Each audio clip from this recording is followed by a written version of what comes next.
Magandang gabi. Full moon, sasabayan ng paglandfall ng Hurricane Sandy o Frankenstorm sa US East Coast. Ano nga ba ang magiging epekto nito sa tinatawag nilang superstorm? Bago natin sagutin yan, alamin muna natin ang magiging lagay ng ating panahon bukas mula kay Amor La Rosa na nasa Pag-asa DOST. Amor?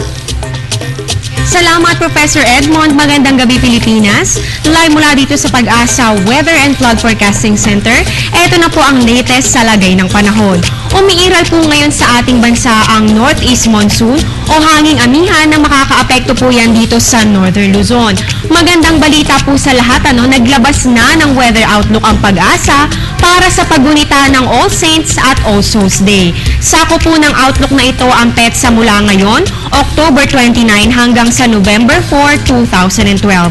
At makakaranas ang buong bansa ng epekto ng amihan at ng cold front na magdadala po ng light rain sa Northern Luzon, sa Visayas at sa Mindanao. Inaasahan ngayon at bukas na magiging maaraw na minsan po'y may pag-ambon sa umaga, partikular na sa eastern section ng bansa. Kabilang po dito ang Cagayan, Isabela, Aurora, Quezon Province, Bicol Region, Eastern Visayas, Surigao Provinces at Davao Oriental.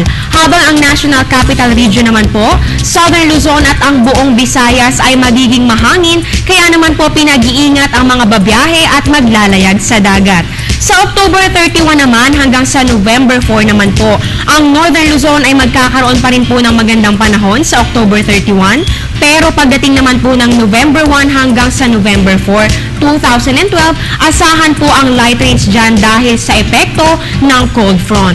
Sa Eastern Visayas at ang buong Mindanao naman po ay makakaranas po ng kalat-kalat na pag-ulan o pagkidlat pagkulog dahil po yan sa inaasahang low pressure area na maaaring mabuo pagdating ng Wednesday o Thursday.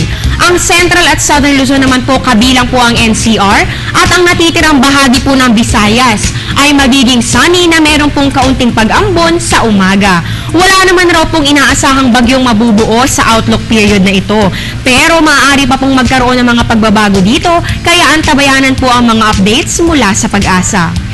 At yan muna ang latest mula dito sa Pag-asa, manatiling nakatutok sa Panahon TV Express, kung saan walang pinipiling panahon ang pagbibigay impormasyon. Ako po si Amor La Rosa, magandang gabi. Balik sa iyo, Professor Edmond. Salamat, Amor. Inaasahang Martes oras sa Amerika ang paglandfall ng Hurricane Sandy sa US East Coast. Malapit sa New York, nasasabayan naman ng full moon. Inaasahang aabot sa mahigit na 60 milyong katao ang maaaring maapektuhan ng hurricane na ito. Ayon na rin sa mga meteorologists, ito ang isa sa pinakamalaking hurricane na tatama sa Amerika sa laki ng rain band nito na halos aabot sa kalahati ng US mainland.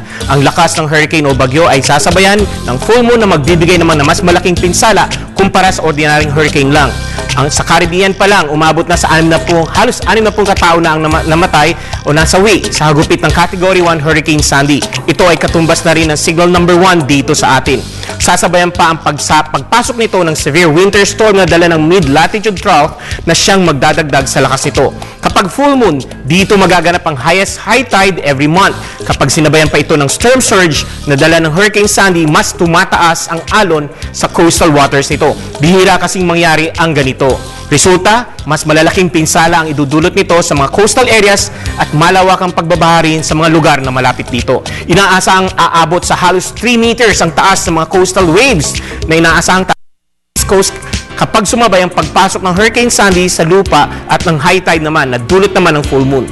Kaya ito binansagang Frankenstorm, ang Hurricane Sandy. Ito po si Edmond Rosales. Sana po ay nadagdagan pa namin ng inyong kaalaman para lalo nating maintindihan ang lagay ng ating panahon.